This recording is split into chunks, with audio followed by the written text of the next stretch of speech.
The scorching August sun beat down mercilessly as I trudged along the dusty road, my muscles aching from the weight of an oversized backpack and a bulky gym bag. Sweat trickled down my face, soaking through my black t-shirt and leaving it streaked with white. Even my socks and sneakers were soaked. "Nathan, hurry up." My mother's voice echoed from ahead, somehow still full of energy despite the oppressive heat. I mumbled under my breath, willing my legs to move faster. How she managed to walk so confidently in this weather was beyond me, her white dyed hair pulled back in a neat ponytail and bouncing with each step. Unlike me, she didn't seem bothered by the temperature at all, in her crisp white t-shirt. We passed by high fences, concealing elite vacation homes, their grandeur hidden from view. Finally, Mom stopped at a large iron gate, fishing out a set of keys with practiced ease. She unlocked it and swung it open. A white gravel path stretched before us, winding its way through carefully manicured bushes and trees. It led to an open terrace with a beautiful expansive porch. To one side, I noticed a wide paved path to the garage, covered by a green fence that blended seamlessly with the designer courtyard. Everything about the place screamed meticulous planning. There was a recreation area, complete with a barbecue and stove, and a massive table that practically shouted wealth and power. The plantings were clearly designed to ensure a constant display of flowers or fruits from April through October. As we stepped inside the cool darkness of the house, it was a welcome relief. Mom breathed a contented sigh, setting her bag down in the hallway table before heading straight for the kitchen. I followed, taking in the spotless interior.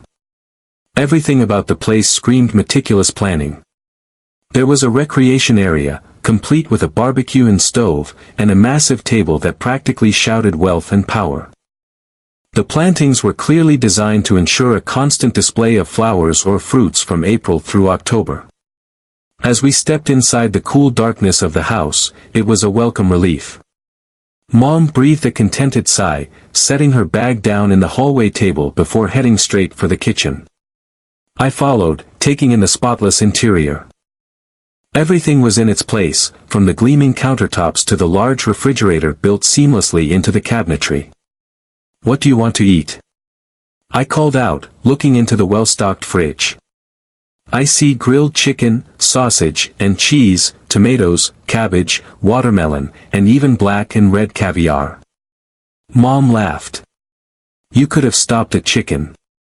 "Maybe I'll fry some potatoes." My stomach growled in protest. "Nah, I'm starving. Let's just have it with bread. But first, I need a shower." "Would you like to go first?" "Go ahead," she replied. "I will eat while I wait." I nodded in gratitude for the chance to wash off the grime from our journey.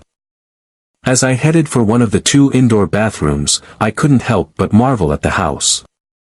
It was clear the owner spared no expense, even going so far as to build an outdoor bathroom in the backyard, complete with a toilet, shower room, and garden equipment shed.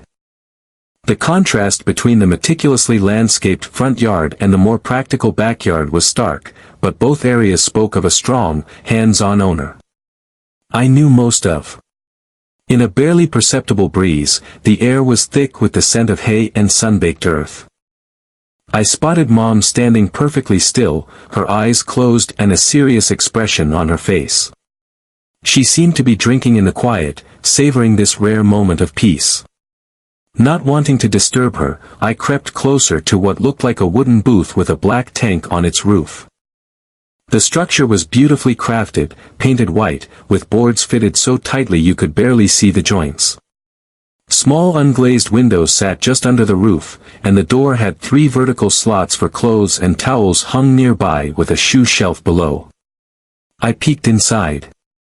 The walls were covered in a warm-colored mosaic depicting BS in Roman. A simple press of a regulator on the wall would start the water flowing, not from a showerhead but directly from the ceiling, covering a small area in the center of the cabin.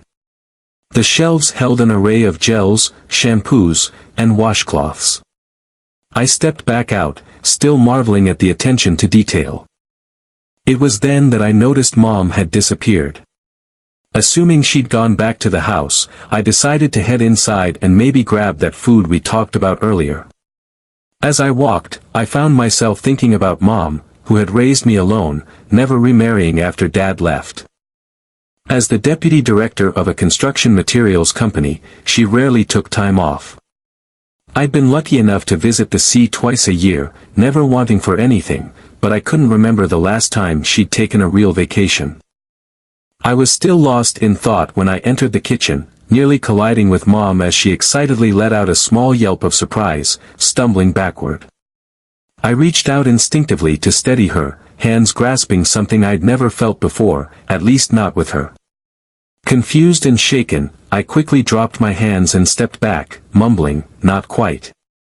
"Mom." She cleared her throat, smoothing down her shirt. "No harm done," she said. I was a little higher than usual. "I'm just coming to find you. How about we go check out the river you mentioned?" I nodded, earlier grateful for the distraction. "That sounds good. Let me just grab a quick bite first." As I rummaged through the fridge, pulling out a chicken leg and a ripe tomato, I couldn't shake the unsettling feeling that had come over me. Something had shifted, ever so slightly, in the way I saw my mother. It was probably nothing, I told myself, just the heat and the unfamiliar surroundings playing tricks on my mind. Little did I know, this was only the beginning of a summer that would change everything between Mom and me. Leading into the woods, my mind still. Reeling from our earlier encounter, the forest enveloped us in its cool embrace, a welcome respite